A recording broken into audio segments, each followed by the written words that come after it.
High বন্ধুরা, তোমরা সবাই কেমন আছো? আশা করি ভালোই আছো, আমিও ভালো আছি। আর এটা আমার ফার্স্ট ব্লগ। তো সকালবেলা আজকে তোমাদের দাদা চিংড়ি মাছ নিয়ে এসছে, বলেছে মালাইকারি খাবে, তাই আমি ভাবলাম তোমাদের সঙ্গে শেয়ার করি। চলো দেখো। আগে থেকে আলুটা কেটে রেখেছিলাম, এখন পেস্ট করার জন্য কাঁচা লঙ্কা, রসুন, পেঁয়াজ, সর্ষে, পোস্ত, আদা পেস্ট করে নেব। আর তার সঙ্গে টক দই আর কাজু বাদামটাও পেস্ট করে নেব। তো এখন আমি চিংড়ি মাছ ভাজার জন্য চিংড়ি মাছের নুন হলুদ দিয়ে মাখিয়ে নিলাম। এবার চিংড়ি মাছটা এবার কড়াইয়ে তেল দিয়ে দিলাম, তেলটা একটু গরম হোক, তারপরে একে একে চিংড়ি মাছগুলো তেলে ছেড়ে দেবো। এখন আগে থেকে মাখিয়ে রাখা চিংড়ি মাছগুলো একটা একটা করে তেলে ছাড়ছি। চিংড়ি মাছগুলো ভাজা হয়ে গেছে, তো এখন আমি একে একে চিংড়ি মাছগুলো তুলে নেব। তো আগে থেকে কেটে রাখা আলুগুলো আমি সেই চিংড়ি মাছ ভাজার তেলের মধ্যে ছেড়ে দিলাম। এখন একটু ভাজা ভাজা হওয়ার জন্য অপেক্ষা করব। আলুটা ভাজা হয়ে গেলে তুলে নেব। এখন ওই তেলের মধ্যে তেজপাতা, শুকনো লঙ্কা চিরা আর একটু ফোড়ন দিয়ে নাড়াচাড়া করে নিলাম।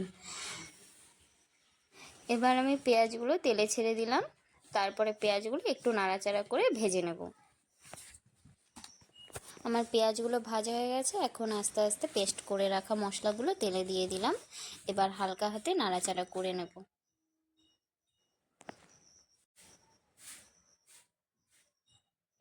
এবার আগে থেকে পেস্ট করে রাখা টক দই আর কাজু বাদামটা দিয়ে দেব। তারপরে আবারও হালকা হাতে একটু নাড়াচাড়া করে নেব। এবারে ভাজা হয়ে গেলে সমস্ত মশলাগুলো দিয়ে দেব। প্রথমে 2 থেকে 3 চামচ হলুদ গুঁড়ো দিয়ে দেব। তারপরে দিয়ে দেব লঙ্কার গুঁড়ো 1 থেকে 1.5 চামচের মতো দিয়ে দেব। তারপরে দিয়ে দেব একটু জিরার গুঁড়ি, 1 চামচের মতো জিরার গুঁড়ি দিয়ে দেব।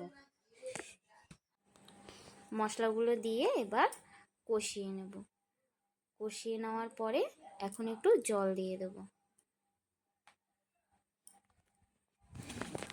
জল দেওয়ার পরে এখন একটু নাড়াচাড়া করে নেব। নাড়াচাড়া করে নেওয়ার পরে ওয়েট করব যতক্ষণ না অবধি তেল ছাড়ছে।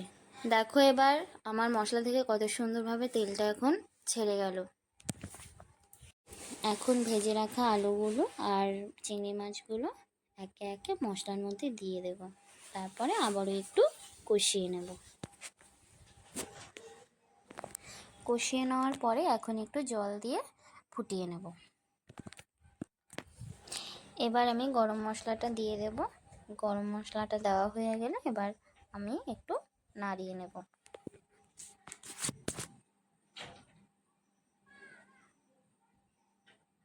নাড়ানোর পর এবার কিছুক্ষণের জন্য ঢাকা দিয়ে দেব। এবার আমি ঢাকনাটা তুলে নিলাম। প্রায় আমার চিংড়ি মাছের মালাইকারিটা হয়ে গেছে। এবার আমার চিংড়ি মাছের মালাইকারিটা কত সুন্দরভাবে হয়ে গেল। আর আমি আজকে আমার ভিডিওটা এই পর্যন্ত শেষ করলাম।